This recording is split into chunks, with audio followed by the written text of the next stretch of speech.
बच्चों last 6 year का analysis अगर अपन करें किस किस पार्ट में से क्या क्या क्वेश्चन आए हैं ये अपन देखें। ये जो है हाइपोथैलेमस और पिट्यूटरी, ये वाला पोर्शन सबसे ज्यादा इंपॉर्टेंट है।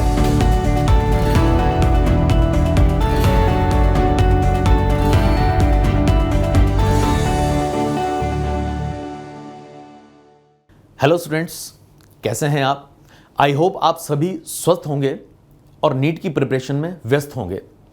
बच्चों, आपकी इसी व्यस्तता को मैनेज करने के लिए एलन आप लोगों के लिए एक सीरीज लेकर के आया है जिसका नाम है मिशन सक्सेस नीट 2022। और इसी सीरीज में मैं doctor Mukesh Sharma, faculty biology, Allen career institute Kota, आपका स्वागत करता हूं। बच्चों, मैं आप लोगों के लिए फिजियोलॉजी, ह्यूमन फिजियोलॉजी के 2 मेजर चैप्टर लेकर के आया हूं। यहां पर उसका एनालिसिस करेंगे अपन। तो नाम उनके क्या क्या है, एक तो इंटीग्रेटिव सिस्टम और दूसरा आप जानते हैं सेंसरी ऑर्गन्स।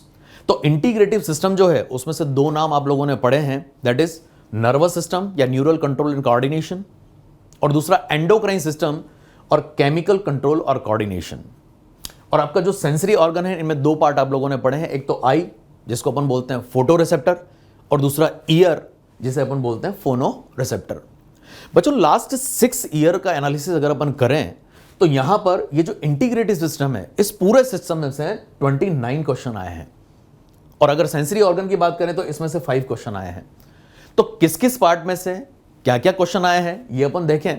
तो देखो, फर्स्ट नर्वस सिस्टम की बात करें, न्यूरल कंट्रोल एंड कोऑर्डिनेशन की, तो इसमें से 5 क्वेश्चन आए हुए हैं। केमिकल कंट्रोल एंड कोऑर्डिनेशन की बात करें, एंडोक्राइन सिस्टम की बात करें, तो इसमें से 24 क्वेश्चन आए हुए हैं, मतलब अच्छा खासा वेटेज है। इसके बाद बात करें अपन सेंसरी ऑर्गन की, तो इसमें से टोटल 5 क्वेश्चन आए हुए हैं बच्चों। अब इनको एक एक चैप्टर के हिसाब से डिटेल में बात करते हैं अपन। अब बच्चों, यहां पर जो हम बात कर रहे हैं ना, पहले तो हम बात करेंगे कि लास्ट 6 ईयर में से इनके कौन कौन से सब टॉपिक में से कितने कितने क्वेश्चन पूछे गए हैं। उसके बाद हम ये देखेंगे कि इनमें से किस किस पार्ट में से इस साल क्वेश्चन आने की पॉसिबिलिटी है। ठीक है बच्चों, सबसे पहले न्यूरल सिस्टम और न्यूरल स्ट्रक्चर की बात करें अपन, तो इसमें से तो लास्ट 6 ईयर में कोई क्वेश्चन नहीं पूछा गया है। लेकिन उसके बाद आए अपन माइलिनोजेनेसिस पे आए, या generation and conduction of nerve impulse and transmission of impulse की बात करें, तो इस वाले पार्ट में से 2 क्वेश्चन पूछे गए हैं।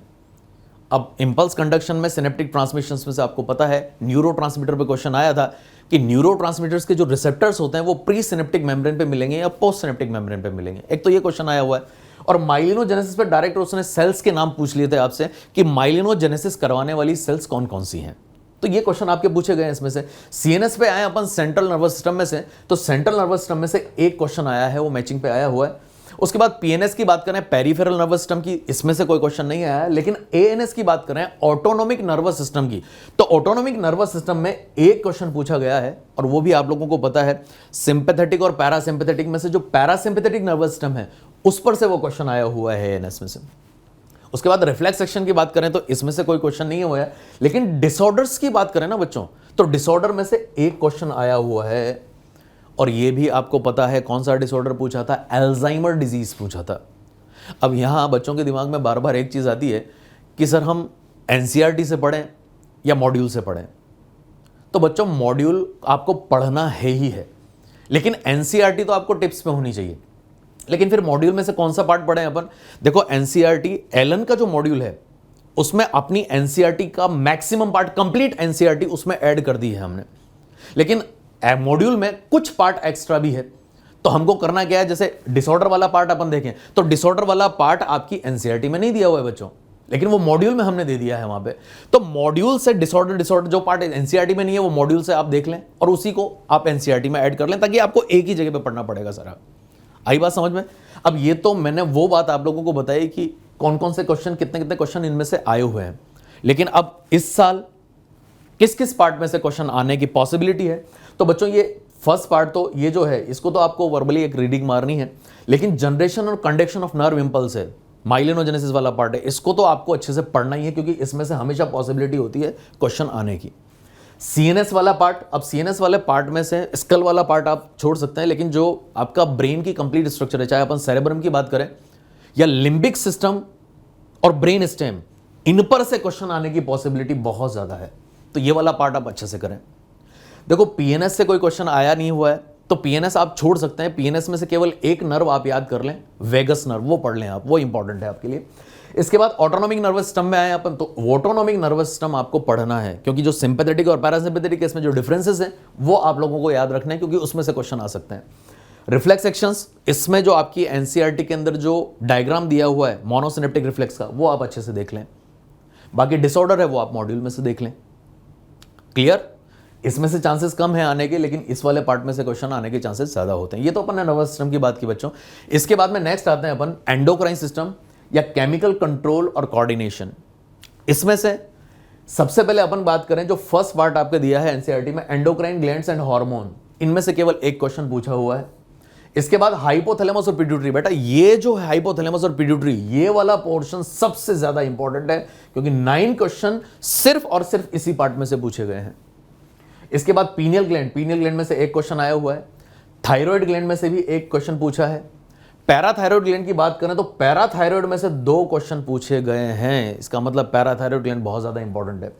थाइमस में से कोई क्वेश्चन नहीं आया है, एड्रिनल में से कोई क्वेश्चन नहीं आया है, लेकिन पैनक्रियाज और टेस्टिस ओवरी वाला जो पोर्शन है, इसमें से 5 क्वेश्चन आए हुए हैं। तो ये बहुत इंपॉर्टेंट पार्ट है ये वाला।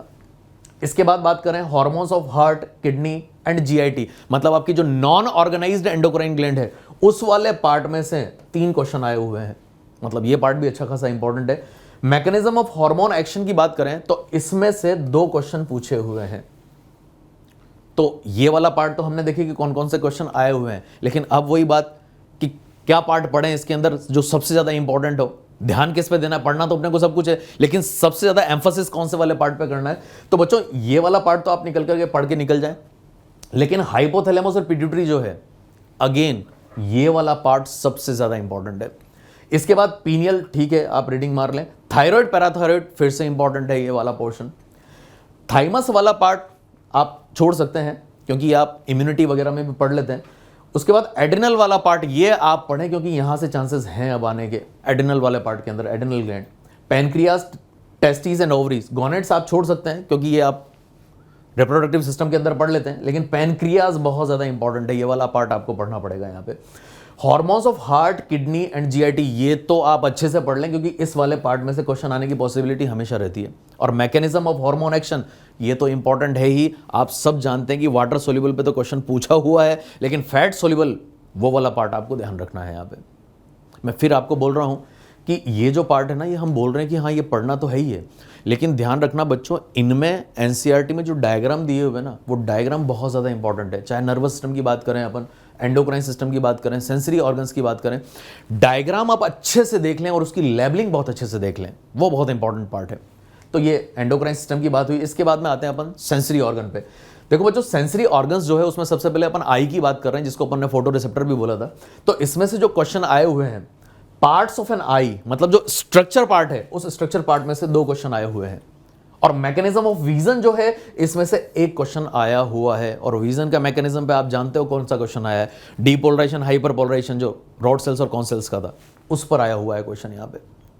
तो यहाँ पर ठीक है, मैकेनिज्म तो इंपॉर्टेंट है ही, लेकिन जो स्ट्रक्चर है उसका जो डायग्राम दिया हुआ है आपकी एनसीईआरटी में, वो आप अच्छे से देख लें।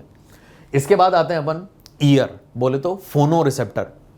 तो ये जो ईयर है, फोनो रिसेप्टर है, इसमें से भी वही 2 बातें जैसे अपन ने आई के अंदर बात की, एक तो पार्ट्स ऑफ एन ईयर और दूसरा हियरिंग। तो यहां पे हियरिंग, जो पार्ट्स ऑफ ईयर है, इसी में से 2 क्वेश्चन आए हुए हैं। हियरिंग का मैकेनिज्म पे कोई क्वेश्चन अभी नहीं पूछा है लास्ट 6 ईयर में। तो यहां पर सबसे पहले यहां जो इंपॉर्टेंट बात बता रहे हैं अपन, जो स्ट्रक्चर है ना, वो स्ट्रक्चर आपको अच्छे से देखनी है इसकी। क्लियर बच्चों? अब ये जितना भी पार्ट हम लोगों ने देखा है, नर्वस, एंडोक्राइन, सेंसरी ऑर्गन, इनमें से जो क्वेश्चन आए हुए हैं लास्ट 6 ईयर के अंदर, वो किस किस टाइप के क्वेश्चन आए हुए हैं, कैटेगरी कौन कौन सी है उनकी, उसकी बात हम लोग यहां पे कर लें। तो देखें, सबसे पहले अपन यहां पे बात कर रहे हैं सिंगल लाइन क्वेश्चन, जो थ्योरी बेस्ड होते हैं, line to line based question होते हैं, वो 15 क्वेश्चन पूछे गए हैं सबसे ज्यादा। इसका मतलब एनसीईआरटी की लाइन टू लाइन क्वेश्चन आते हैं उठ करके। इसके बाद अपन बात करें मैच द कॉलम की, तो वो मैच द कॉलम पे 6 क्वेश्चन आए हुए हैं। इसके बाद करेक्ट इनकरेक्ट, इस पर 2 क्वेश्चन पूछे हुए हैं। उसके बाद कंसेप्चुअल, बच्चों 10 क्वेश्चंस कंसेप्ट के बेस पर आए हुए हैं, तो ये कंसेप्चुअल क्वेश्चंस भी आपको देखना है।